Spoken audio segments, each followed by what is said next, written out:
نبی پاک بے مثل و بے مثال ہے، لا مثل لہ ولا مثال لہ، حضور کی مثل بھی کوئی نہیں اور مثال بھی ہے ہی کوئی نہیں۔ اللہ کریم نے محبوب جیسا دوسرا بنائے کوئی نہیں۔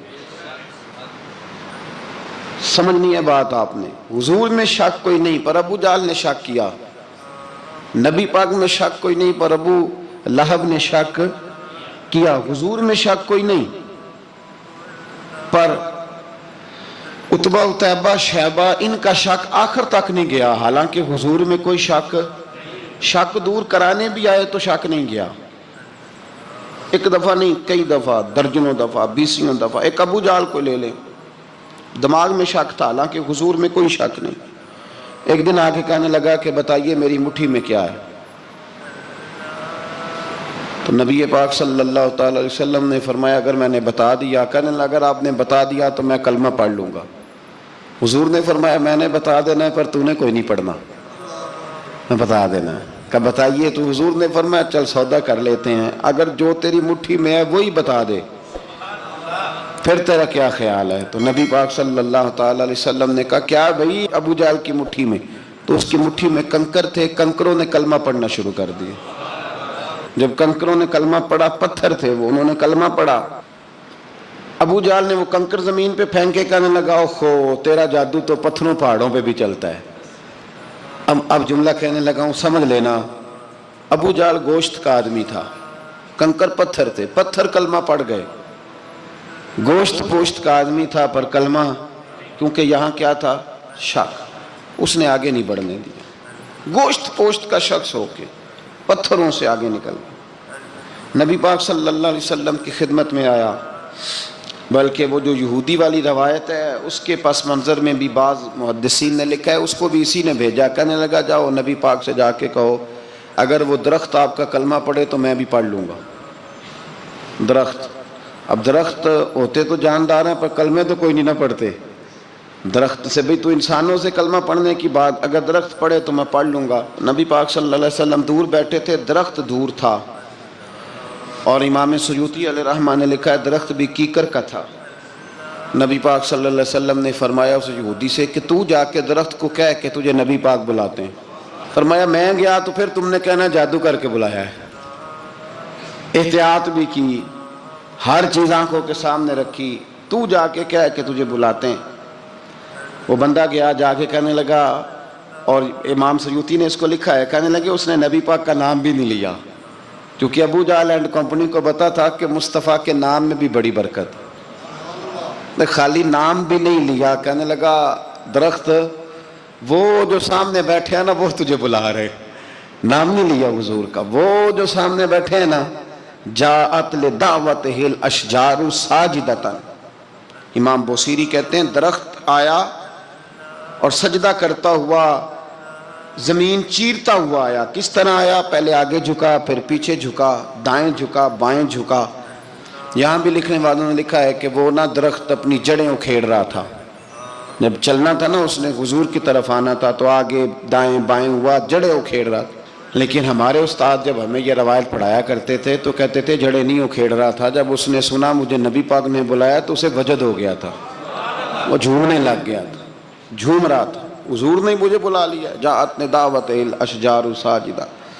تو درخت آیا، اس نے آ کے نبی پاک کو سجدہ کیا، لکڑی کا بنا ہوا درخت ہے، سجدہ کیا۔ سجدہ کرنے کے بعد درخت اٹھا اور اٹھ کے اس نے نبی پاک کا کلمہ پڑھا۔ وہ جس کو ابو جہل نے بھیجا تھا نا یہودی، وہ درخت کی حالت دیکھ کے کلمہ پڑھ گیا، وہ کلمہ پڑھ گیا، لیکن یہی بے ایمان کہنے لگا ہوئے ہوئے ان کا تو درختوں پہ بھی جادو چلتا ہے۔ لا ریب فی، شک قرآن پاک میں، لیکن اگر بندے کے دماغ میں ہو اس کا علاج ہے کوئی، ادھر ہی شک بیٹھ جائے۔ میں سادی مثال دیتا ہوں کہ سامنے دیوار صاف ہو لیکن گرد اگر آئینے پہ پڑی ہو، دیوار صاف کرنی چاہیے کہ اینک کا شیشہ صاف کرنا چاہیے؟ ساری زندگی لوگ دیوار صاف کرتے گزار دیتے، ساری زندگی تراش خراش کرتے گزار، اپنی مرضی کی پینٹنگ کرتے گزار دیتے ہیں، پر اپنی آنکھ کی پتلی صاف نہیں کرتے، آنکھ کی پتلی صاف نہیں کرتے۔ کسی نے حضرت رومی سے کہا تھا